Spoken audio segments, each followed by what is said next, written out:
To read Ezekiel chapter 3. And he said to me, Son of man, eat what is before you.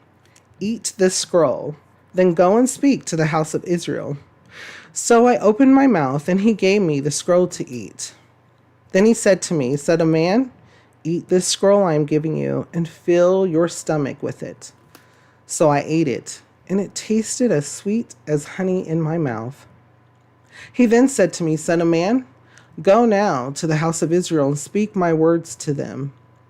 You are not being sent to a people of obscure speech and difficult language, but to the house of Israel. Not too many peoples of obscure, not too many peoples of obscure speech and difficult language whose words you cannot understand. Surely, if I had sent you to them, they would have listened to you. But the house of Israel is not willing to listen to you because they are not willing to listen to me. For the whole house of Israel is hardened and obstinate. But I will make you as unyielding and hardened as they are. I will make your forehead like the hardest stone, harder than flint. Do not be afraid of them or terrified by them, though they are a rebellious house. And he said to me, Son of man, listen carefully and take to heart all the words I speak to you. Go now to your countrymen in exile and speak to them. Say to them, this is what the sovereign Lord says, whether they listen or fail to listen. Then the Spirit lifted me up, and I heard behind me a loud rumbling sound. May the glory of the Lord be praised in his dwelling place. The sound of the wings of the living creatures brushing against each other, and the sound of the wheels beside them. A loud rumbling sound. The Spirit then lifted me up and took me away, and I went in bitterness and in the anger of my spirit with the strong hand of the Lord upon me. I came to the exiles who lived in Tel Abib, near the Kebar River, and there, where they were living, I sat among them for 7 days, overwhelmed. So Ezekiel just had this vision, and not just vision, but the presence of the Lord with him. He is going through in his mind everything that he just saw, trying to register it, trying to comprehend it. Also his experience eating the scroll. Now, some Bible scholars believe that the scroll was parts of the Bible. Some Bible scholars believe, or the Lord's word, right? And how it's sweet, and it's sweet to the taste. And in some instances, because this, I believe this comes up again, where it'll come up again, if I'm not mistaken, in the New Testament. I believe it'll come up where something similar happens, where they eat it, it tastes sweet, but it's bitter to the stomach. But take note of Ezekiel in his description of this sweet scroll and this item that the Lord had Ezekiel consume. There is so much here. And then listen to how it ended. this vision. Then the Spirit lifted me up, and I heard behind me a loud rumbling sound. May the glory of the Lord be praised in his dwelling place. Because Ezekiel, it may have not been a vision. It may have been an actual presence with the Lord.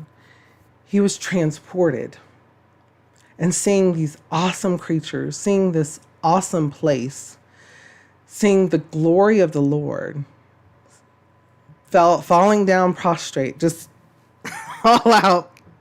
The Lord giving him strength. The Lord giving him strength. Because the Lord is almighty, all glory, all holy, all righteous, the Redeemer, the provider of our salvation, the Good Shepherd. Ezekiel had fear of the Lord. Ezekiel knew where he was. And he listened to how he ended it too, this section. So he went away, right? And I went in bitterness and in the anger of my spirit, with the strong hand of the Lord upon me, because he knew where he was going back. He's going back here to a people that were hard-headed, did not want to listen, did not want to be corrected, were set in their ways, were stubborn, not empathetic, not wanting to hear what the Lord had to say to them. He knew it. He knew he was going to have a difficult time. So he's leaving the presence of the Lord, all holy, all glory, love, and coming back here. So yeah, his feelings were, I was just in it with love. I was just with God, our God. And he's sending me on a mission. I understand the mission, but I feel what he's telling me. I feel that I'm getting ready to deal with stubbornness. I already know that these people have been exiled. I already know because I've lived it. And I already know that they may be stubborn. But now I'm getting that same information directly from the Lord. I'm a little bitter, a little angry. Like, why can't the people, not only could he see it as in the people still continually not doing what the Lord directed, but also as himself being a part of Israel. Why can't we get this together? Why can't we do this successfully? Why can't we move correctly? Bringing past to present. Good point, Ezekiel. Good point. Why can't we do things correctly? Is it because we try to take too much control? Is it because we try to see these visions that we have of ourselves and make them happen ourselves?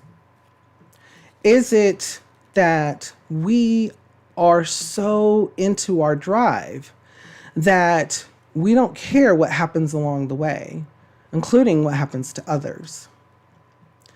Think about those things. Before we go on, what kind of thoughts or feelings come to your mind when we read over this? How does it make you feel and what does it make you think?